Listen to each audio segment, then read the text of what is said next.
আমার ভাইরা, এক ভাই আমাকে প্রশ্ন করেছে, হযরতে আলী রাদিয়াল্লাহু তাআলা আনহু ও নবীর মধ্যে কি সম্পর্ক ছিল। আমি যদি ভুল না করি তাহলে ওনারা চাচাতো ভাই ছিল। তাই যদি হয় নবী কন্যা মা ফাতিমাকে ওনার সাথে বিয়ে কেন দিল, সেটা কি এখনো জায়েজ? এই প্রশ্নের উত্তর ইনশাআল্লাহ কোরআন এবং হাদিসের আলোকে দিব। মহান আল্লাহ পাক রব্বুল আলামিন কোরআনের সূরা আন-নিসার মধ্যে 4 নম্বর পারা 4 নম্বর সূরা আয়াত নম্বর 81 তে ইরশাদ করেছেন, হুররিমাত আলাইকুম উম্মাহাতুকুম ওয়া বানাতুকুম ওয়া আখাওয়াতুকুম ওয়া আম্মাতুকুম ওয়া খালাতুকুম ওয়া বানাতুল আখি ওয়া বানাতুল উখতি ওয়া উম্মাহাতুকুম আল্লাতী আরদানাকুম ওয়া আখাওয়াতুকুম মিনার রাদাআতি ওয়া উম্মাহাতু নিসাইকুম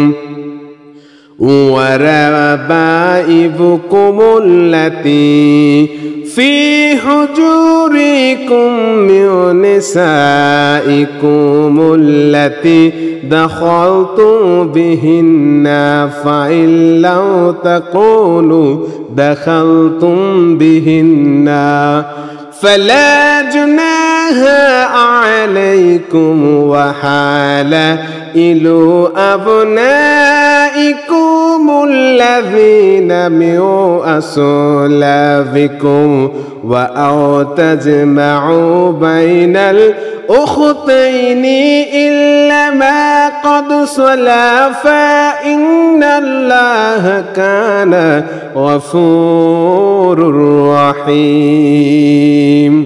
এই আয়াতটিতে মহান আল্লাহ পাক রব্বুল আলামিন ইরশাদ করেছেন, তোমাদের উপর হারাম করা হয়েছে তোমাদের মাতাদেরকে, তোমাদের মেয়েদেরকে, তোমাদের বোনদেরকে, তোমাদের ফুফুদেরকে, তোমাদের খালাদেরকে, ভাতিজিদেরকে, ভগ্নীদেরকে, তোমাদের সেসব মাতাকে যারা তোমাদের দুধ পান করিয়েছে, তোমাদের দুধ বোনদেরকে, তোমাদের শাশুড়িদেরকে, তোমরা যেসব স্ত্রীর সাথে মিলিত হয়েছ সেসব স্ত্রীর অপর স্বামী থেকে যেসব কন্যা তোমাদের কোলে রয়েছে তাদেরকে। আর যদি তোমরা তাদের সাথে মিলিত না হয়ে থাকো তবে তোমাদের উপর কোনো পাপ নেই। এবং তোমাদের ঔরজাত পুত্রদের স্ত্রীদেরকে এবং দুই বোনকে একত্র করা তোমাদের উপর হারাম করা হয়েছে, তবে অতীতে যা হয়ে গেছে তা ভিন্ন কথা। নিশ্চয়ই আল্লাহ ক্ষমাশীল পরম দয়ালু।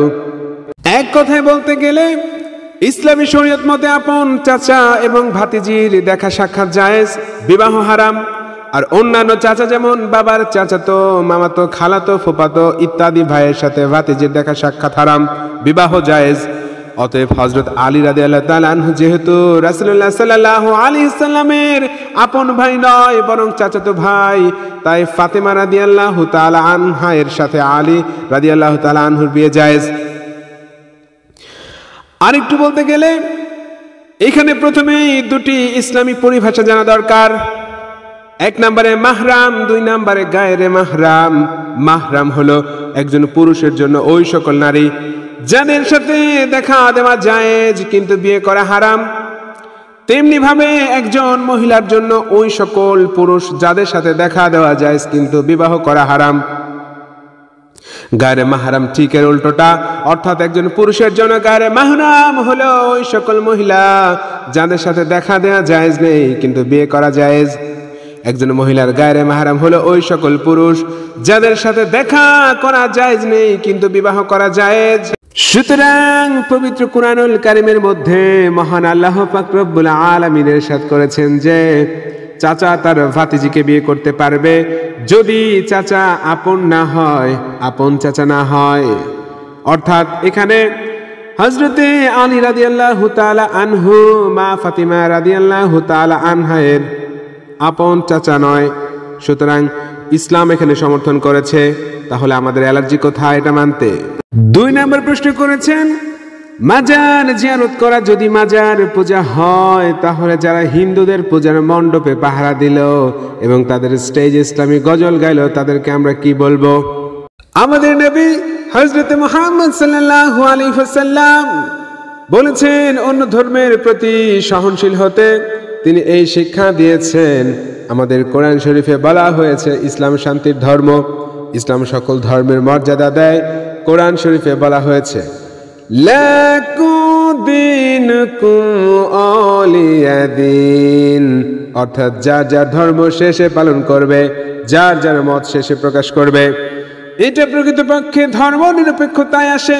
হ্যাঁ, অবশ্যই নিজের ধর্ম পালনে সবসময় গুরুত্ব দিতে হবে, পাশাপাশি অন্য ধর্মের প্রতি সহনশীল থাকতে হবে। এটা আমাদের নবীর শিক্ষা।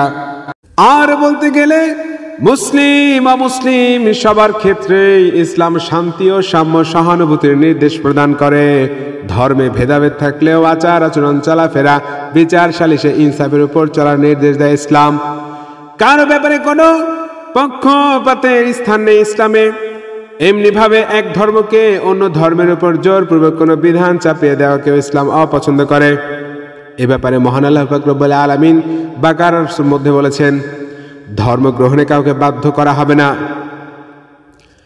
ইসলামের সুদীর্ঘ শাসনামলে কেউ দাবি করতে পারবে না যে ইসলাম অন্য ধর্মাবলম্বীকে ইসলাম গ্রহণে বাধ্য করেছে বা ভিন ধর্মের হওয়ার ফলে বেইনসাফির সঙ্গে বিচার করেছে।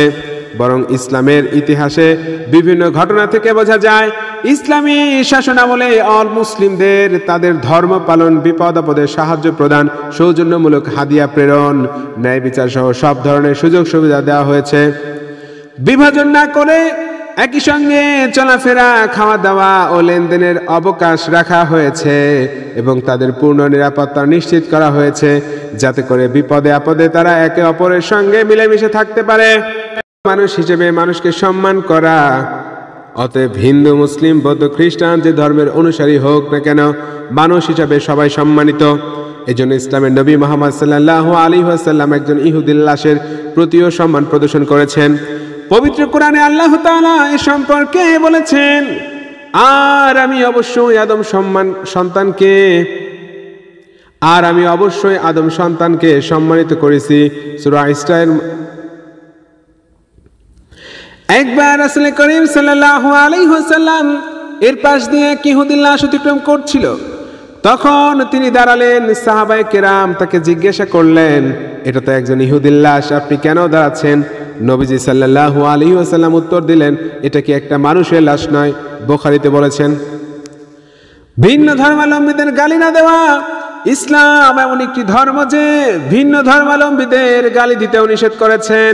এ ব্যাপারে আল্লাহ তাআলা কোরআনুল কারীমে স্পষ্টভাবে বলেছেন, আর তোমরা তাদের প্রতিমাগুলোকে গালি দিও না, ফলে না জেনে তারাও আল্লাহকে গালি দেবে। সূরাতুল আনামের মধ্যে বলেছেন। ইসলাম ভিন্ন ধর্মাবলম্বীদের প্রতি ধর্ম পালনে তাদের কখনো বাধাগ্রস্ত করে না।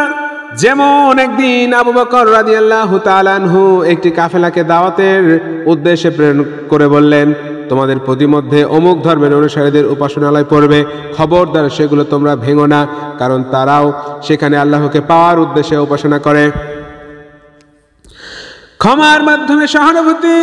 মক্কার যে মানুষগুলো নবীজিকে এক সময় তার মাতৃভূমি ছাড়তে বাধ্য করেছিল, যখন তিনি মক্কা বিজয় করলেন সে সময় মক্কার অধিবাসীরা মনে করেছিল আজ আমাদের সবাইকে হত্যা করা হবে। কিন্তু সবকিছুর ঊর্ধ্বে গিয়ে দয়ার নবী, মায়ের নবী হযরত মুহাম্মদ সাল্লাল্লাহু আলাইহি ওয়াসাল্লাম কিছু দুর্ধর্ষ ব্যক্তি ছাড়া সম্প্রীতি সৃষ্টির লক্ষ্যে সবাইকে নিঃশর্ত ক্ষমা করে দিলেন এবং অমুসলিমদের মক্কায় নিজ বাড়িতে থাকার অনুমতিও দিলেন। জোরপূর্বক মুসলমান হতে কাউকে বাধ্য করেননি।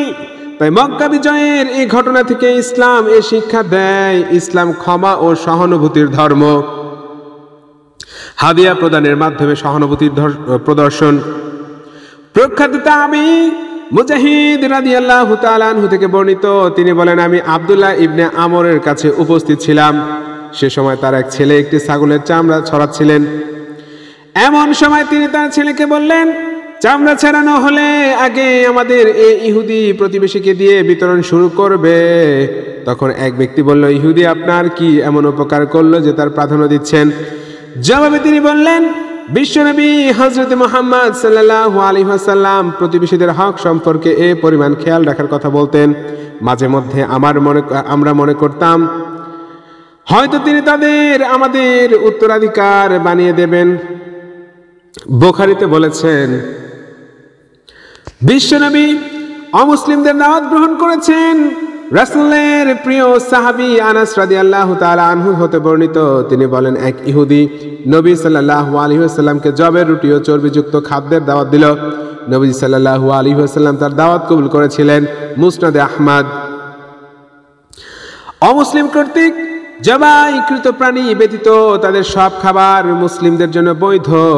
মুসলিম ও অমুসলিমরা পরস্পর সহজে যেন জীবনযাপন করতে পারে, এজন্য খাদ্যদ্রব্য সহ যাবতীয় হালাল পণ্যের লেনদেনের বৈধতা দিয়ে আল্লাহ পবিত্র কোরআনে ঘোষণা করেছেন, আহলে কিতাবের খাদ্যদ্রব্য তোমাদের জন্য হালাল করা হলো। মায়েদা। সাহায্য সহযোগিতার মাধ্যমে সহানুভূতি। সাহায্য সহযোগিতা শুধু মুসলিমদের মধ্যে সীমাবদ্ধ নয়, বরং অমুসলিমদের দেওয়ার অনুমতি রয়েছে। আল্লাহ তাআলা বলেন, মনোরঞ্জনের জন্য অমুসলিমদের সাদকা দেওয়া যাবে। ইসলামের প্রথম খলিফা হযরত আবু বকর রাদিয়াল্লাহু তাআলা আনহু এর সময়ে যখন ভিন্ন ধর্মের কোনো লোক অসুস্থ বা বৃদ্ধ হয়ে কর্মে অক্ষম হয়ে যেত, তখন তিনি তার বার্ষিক কর মওকুফ করে দিতেন এবং বাইতুল মাল থেকে তার ও তার পরিবারের খাবারের ব্যবস্থা করে দিতেন। এই ব্যাপারে আরো একটি ঘটনা হচ্ছে, একবার ইসলামের দ্বিতীয় খলিফা হযরত উমর বিন খাত্তাব রাদিয়াল্লাহু তাআলা আনহু এক গোত্রের পাশ দিয়ে অতিক্রমকালে এক অসহায় বৃদ্ধ তার পেছন থেকে ধরে বসলো। উমর রাদিয়াল্লাহু তাআলা আনহু বিনয়ের সঙ্গে বললেন, তুমি কোন ধর্মের অনুসারী? সে বলল, ইহুদি। জিজ্ঞেস করলেন কি দরকার? বৃদ্ধ বললেন, তার মওকুফ কিছু সাহায্য ও বার্ধক্য ভাতা। উমর রাদিয়াল্লাহু তাআলা আনহু তাকে সর্বপ্রথম নিজের বাড়িতে নিয়ে গেলেন, পর্যাপ্ত খাদ্যদ্রব্য সাহায্য প্রদান করলেন। এরপর বাইতুল মালের হিসাব রক্ষকের কাছে তাকে নিয়ে গেলেন, পর্যাপ্ত খাদ্যদ্রব্য এবং সাহায্য প্রদান করলেন। এরপর বাইতুল মালের হিসাব রক্ষকের কাছে থেকে নিয়ে গেলেন এবং বললেন, এ বৃদ্ধ এবং তার মতো আরো যত বৃদ্ধ আমাদের দেশে আছে, সবার কর মওকুফ করে দাও এবং খাদ্য ভাণ্ডার থেকে তাদের সাহায্য করো। এমন ব্যবহার কিছুতেই সমীচীন নয় যে আমরা তাদের যৌবনের শুল্ক গ্রহণ করে বার্ধক্যে তাদের অসহায় অবস্থা ছেড়ে দিব। মুসলিম ও মুসলিমদের মধ্যে পক্ষপাতহীন ন্যায় বিচার। উমর ইবনুল আজিজের কাছে এক অমুসলিম এসে আব্বাস ইবনুল ওয়ালিদের বিরুদ্ধে তার জমি দখলের বিচার দায়ের করলো। আব্বাসকে জিজ্ঞেস করা হলো, এ ব্যাপারে তুমি কি বলো? সে বলল, আমার পিতা ওয়ালিদ জমিটি আমার ভাগে দিয়েছেন এবং তার উপর আমার কাছে একটি দলিল আছে। অমুসলিমকে জিজ্ঞাসা করা হলো, এবার তোমার বক্তব্য কি? সে বলল, আমি আল্লাহর কিতাব অনুযায়ী ফয়সালা চাই। তখন আমিরুল মুমিনিন বললেন, হে আব্বাস, আল্লাহর কিতাব তোমার দলিলের চেয়ে উত্তম। তোমার জমিটি এ ব্যক্তিকে ফিরিয়ে দাও। তখন আব্বাস জমিটি ফিরিয়ে দিল। এই ব্যাপারে আল্লাহ পবিত্র কোরআনে বলেন, হে ইমানদাররা, তোমরা ইনসাফের সঙ্গে সাক্ষ্য প্রদান করো, আর কোন গোত্রের উপর ক্ষোভ যেন তোমাদের বেইনসাফি করতে উদ্যত না করে। ন্যায়পরায়ণতার সঙ্গে বিচার করো, কারণ ন্যায়পরায়ণতা তাকওয়ার নিকটবর্তী। মূলত এই কারণেই ইসলামের সুদীর্ঘ শাসন আমলে মুসলিম ও অমুসলিমদের মধ্যে কোনো বড় ধরনের সংঘাত পরিলক্ষিত হয়নি। ধর্মের রীতিনীতির বৈচিত্র্য থাকলেও অন্যান্য সব বিষয়ে কাঁধে কাঁধ রেখে, হাতে হাত রেখে একসঙ্গে চলার অভ্যাস গড়ে নিয়েছিল তারা। ভারতবর্ষেও মুসলিম শাসক বাবর সহ মুঘলদের আমলেও মুসলিম ও অমুসলিমরা পরস্পর সৌহার্দ্য, সম্প্রীতি ও সহানুভূতির সঙ্গে বসবাস করে আসছিল। কিন্তু সাম্রাজ্যবাদী ব্রিটিশ উপনিবেশের ফলে তাদের চক্রান্তের শিকার হয়ে এদেশের মুসলিম ও অমুসলিমদের অপূরণীয় ক্ষতি হয়েছে। তাদের চক্রান্ত এখনো থেমে নেই। এখনো যদি আমরা তাদের এই চক্রান্ত না বুঝে অন্তর্দ্বন্দ্বে লিপ্ত হতে থাকি, তাহলে আগামীতে আরো লোমহর্ষক কালো ইতিহাস রচিত হতে পারে। আমাদের ভালোভাবে বুঝতে হবে, সম্পূর্ণ আলাদা হয়ে বসবাস করা সম্ভব নয়, আর একসঙ্গে বসবাস করতে হলে কিছুটা বৈচিত্র্য থাকবেই, আর এই বৈচিত্র্যের মধ্যে ঐক্য গড়ে তুলতে হবে। তাই আসুন আমরা হিন্দু, মুসলিম, বৌদ্ধ, খ্রিস্টান যেই হোক না কেন, পরস্পর ভাইয়ের মতো মিলেমিশে বসবাস করি এবং সুন্দর বাংলাদেশ গড়ি। Finally, I want to say something. First, read the Holy Quran, understand the Holy Quran, then ask various questions. This type of questions comes only when people's intelligence is in their hips rather than their heads.